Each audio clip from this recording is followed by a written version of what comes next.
Hey there, and welcome to the garden. Do you ever just go out to the garden to do like one thing? Or I was just like, I'm just gonna poke around a little bit longer, and then now I'm planting. I'm out here planting my Swiss chard, but I kind of tried a different way this year, and I wanted to show you because I really like it. So I started them in these plug trays, and then I've been taking them out of the plug trays, and I just separated them out, and then I've been planting them in, and I feel like this is gonna work really well. So in years past, I've just started them directly from seed, which has also worked well, but I have such an issue. Like, I'm a chronic over seed sower. So all my Swiss chard were super close together. And, when they're close together, they have a little bit of a harder time forming like really nice heads and everything. So I'm hoping that with this system, we'll be able to get really good size Swiss chard if I just separate them carefully here, put them in. I don't usually, I think this is called like pricking out seedlings. I don't usually do this kind of thing. I'll be curious to see how these seedlings handle the transplant, but I know a lot of people use this kind of strategy, and it's nice because I feel like I can really see where I'm planting them. This looks so orderly. If this works, this might be my new way of growing Swiss chard, because I would love to have a really good size Swiss chard plants, and when you plant them too close together, it just doesn't work. I'm gonna put one more, I think, right here, because I want kind of like a little triangle. If they're too close together, they just crowd each other out and it doesn't work well. I want to put a bunch of these green onions in this bed as well. I have some cilantro coming up over here. We'll see how long that cilantro is able to last without bolting. But I've also got some carrots, which are starting to form up. Okay, they're still really short. I will take that in and eat that as a little snack. But yeah, so we've got some carrots in here that I probably could do, some thinning on, which would be good. But I think I'm just gonna plant my green onions in here, kind of along the side of the carrots. And then I've got some lettuce that I'm gonna sneak into the front of the bed in a line right here. This is a really pretty bronze. I think this is Bronze Beauty. I can't remember exactly what kind it is. And these are some Tokyo long white bunching onions, and I think a red beard onion is this one. You can see a little bit of the red. So I'm gonna try to pop out these cells and just plant them here along side of the carrots. And maybe if I get really industrious, I'll actually thin the carrots a little bit. We'll see if that happens. But that's what I'm gonna do. I'm just gonna plant these guys in here.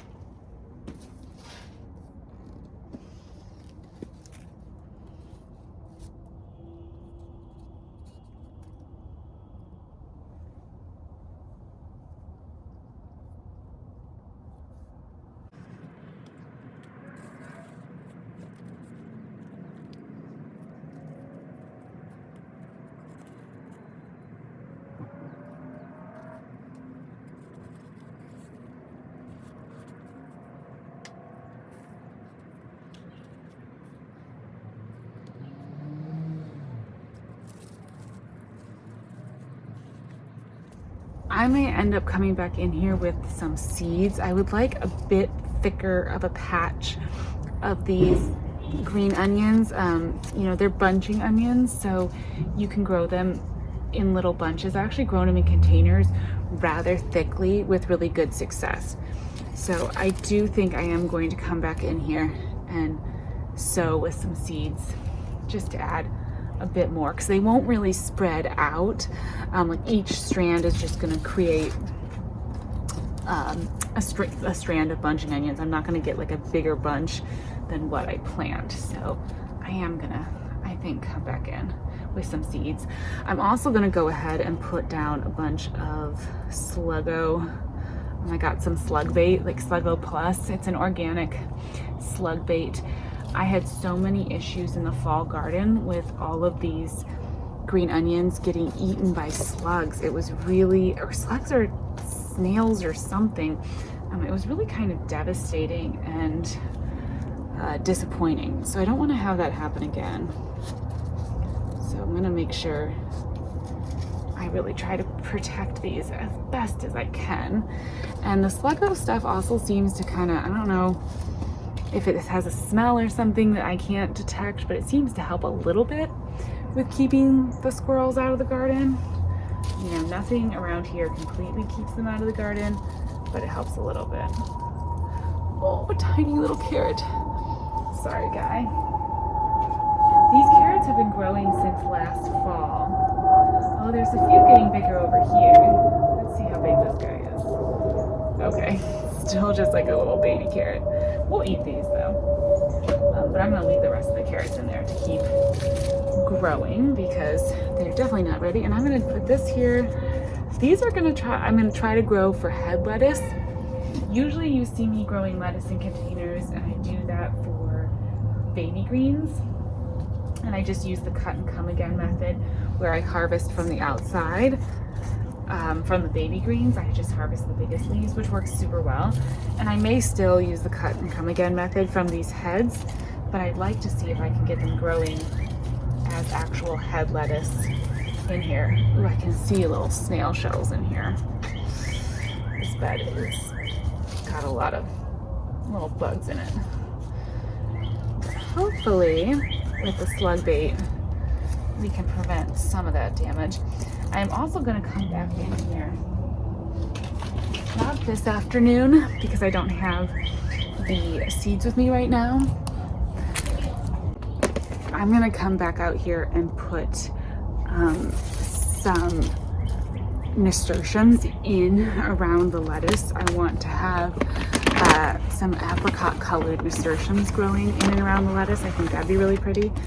So I will come back out and do that. I'm going to put down some fertilizer. I did amend this bed with a little bit of compost, but I have just like a general fertilizer. I think that'll add just a little bit of nutrients to the soil, and then some slug bait.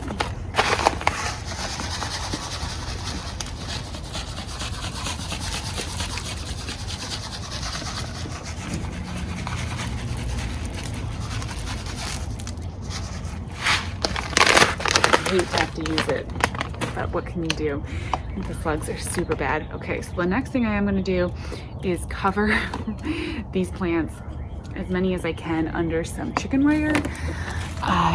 Let me go grab that.